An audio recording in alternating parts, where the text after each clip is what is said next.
mga ka-sweet life, for today's video tayo ay gagawa ng onigiri galing dito sa ating Bonito Bar, kung saan ay ipapaliwanag ko na muna sa inyo kung paano siya ginagawa at anong mga proseso yung pinagdadaanan niya bago natin siya makain at maitapin sa takoyaki. Ay, nag-viral yung ating Bonito Bar na umapalo na siya ng 778,000 views, kaya maraming salamat sa inyo. At eto na, syempre ang unang-unang gagawin ay manghuhuli muna sila ng mga skipjack o yung tulingan na tinatawag natin sa Pilipinas, o tambakol kung tawagin naman ng iba. At sa panguhuli ng mga ganitong isda guys, kakaiba ang ginagawa nilang teknik. Hindi sila gumagamit dito ng mga net, kung hindi nampain lang na iisang hook at walang ngipin. Yun yung kapag hinagis nila sa likodan nila ay madaling matanggal pagkakahook yung mga isda. Ginagawa to guys para maiwasang magkaroon ng sugat yung mga tulingan o yung mga isda. At usually ng mga bangkang ginagamit nila guys ay yung ganitong malalaki ang gitna, para pag hinagis nila yung mga isda ay may space at hindi sila nagtatamaan ng mga kasamahan niya na nakapalibot sa nasabing bangka. At alam nyo ba na hindi lang sa Japan kinukuha yung ganitong isda, kundi bumibili rin sila sa ibang bansa kung saan ay mas makakamura sila, kasama na ang Pilipinas. At usually yung mga trabahador nila na yan ay galing sa iba't ibang bansa o iba't ibang lahi at kasama na dyan ang Pilipino. Yun nga yung isa sa mga napanood ko dito sa Japan. At sa ipapanood kong video sa inyo, permission to post, na galing sa YouTube kay Process X. Sa mga gustong mapanood ng buong-buo yung video ay sundan nyo po siya sa kanyang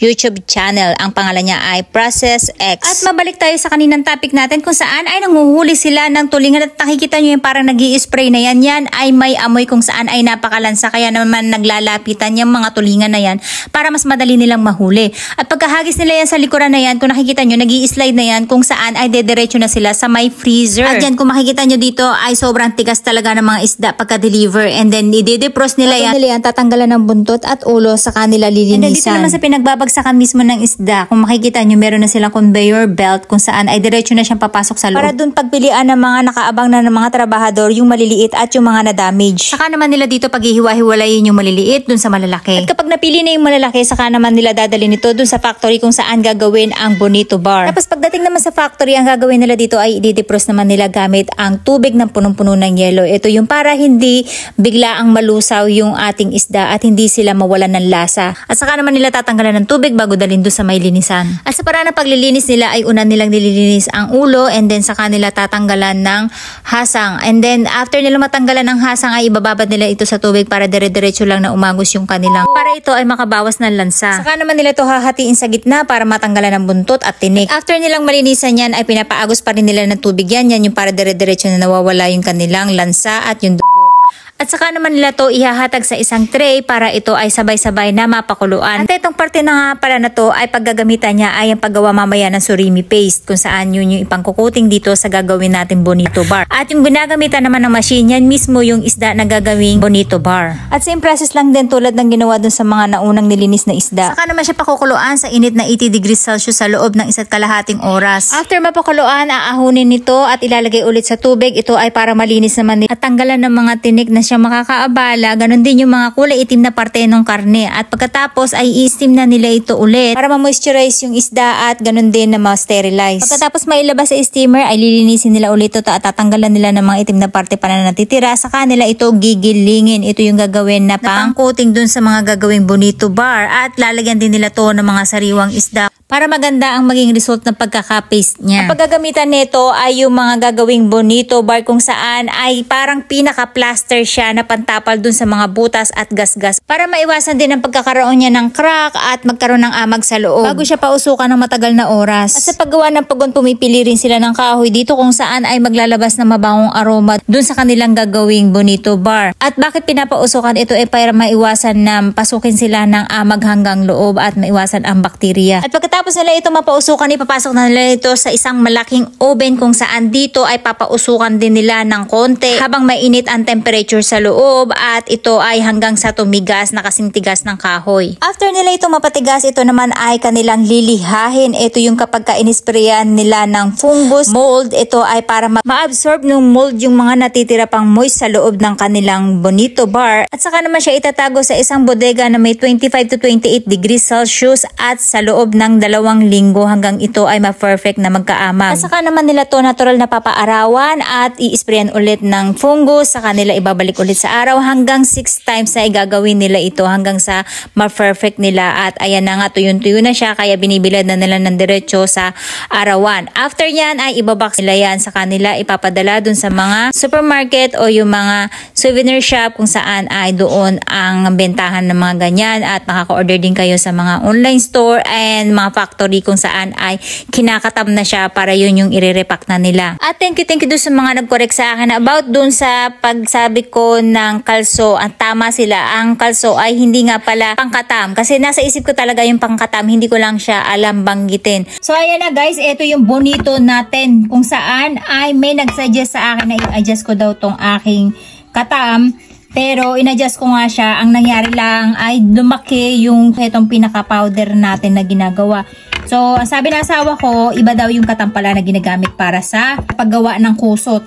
Ito yung ihahalo natin sa ating onigiri.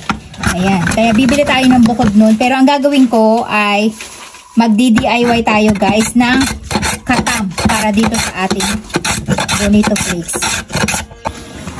So, ayan na siya guys. Ganyan kadami yung naltak natin. So, ayan, nakakagawa rin tayo ng kusot. Pero makakapal siya na kusot. Ayan, hindi siya yung kasing nipis ng hinahangad ko na kusot. Ayan, so ihahalo natin yan sa kanin guys. So, ang gagawin natin guys ay ihahalo natin siya dito sa ating kanin. Kasi kung makikita nyo kanina, parang matigas na matigas siya, diba? At maglalagay lang tayo ng konting asin. Ayan. Ito ay wala pang lasa guys. Kaya ang gagawin nyo dito ay mag-a-add kayo ng pinaka-asin. Halo lang natin. Saka natin titikman kapag medyo matabang, saka tayo mag-a-add ulit ng another asin. Nyo ba dito sa Japan? Normal lang kinakain nila dito yung kahit na mayayaman. Yung gusto nila ay shogohan lang. Ibig sabihin asin at kanin lang na ginawang rice bowl. At social pala yun sa kanila. No? Nakakabili kayo sa 7-Eleven nun actually. Si Akari paborito yun. Walang ulam kundi asin. Tikman natin kung okay na yung kanyang alat. Napakasarap. No need ulam. Tapos mag-add lang tayo ng konting asin kasi kulang. Napakasosyal ng amoy niya guys. Smoky flavor yung kanyang amoy na isda. Sa tinapa, malapit siya sa tinapa actually.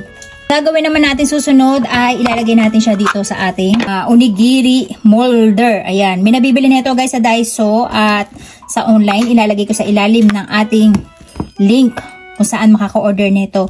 Kaya pwede kayo magpabaon sa mga anak nyo using this molder. Kahit ano pa ang ipapalaman nyo, kahit adobo, wag lang nilaga. Hindi siya pwede sa mga sinabawan.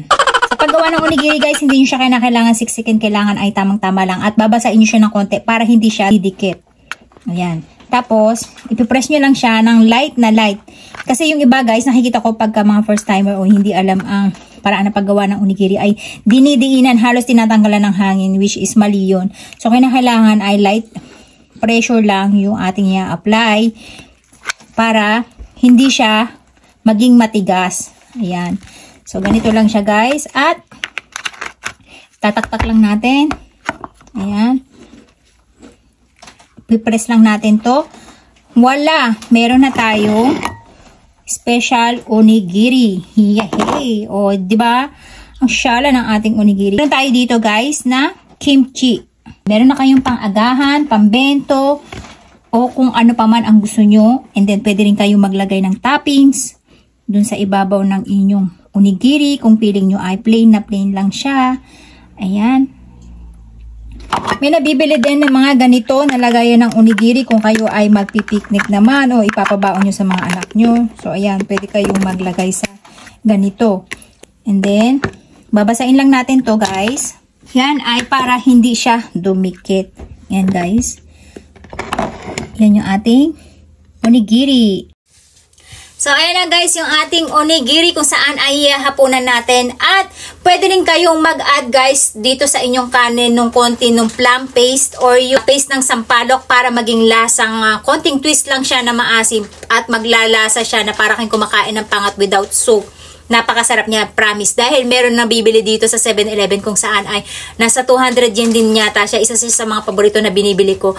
At ayan guys, di ba napakasosyal, simpleng pagkain lang natin pero May instant, ihahain kayo at the same time ay napaka-social na mabebetan din ng mga bisita nyo, lalo na kung breakfast. Napaka-social niya guys. Itadakimasu, ang daldal ko na naman. Itadakimasu! Ako matabitin. Ang sarap niyan pagka nilagyan pala ng sibuyas guys. So ayan, sabi ng anak ko, gusto niya daw ng kimchi. Itinapings natin siya ng kimchi. Sarap.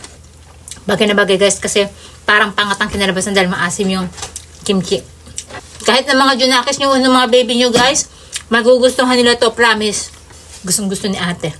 Pabagay pala siya guys kapag nilagyan natin ng dahon ng sibuyas na kinukuha ko lang din sa garden ko. Next time ipapakita ko sa inyo para makapagtanim din kayo sa inyong garden anytime. Hindi nyo na kailangan ng sibuyas. Ito pa lang guys, sapat na.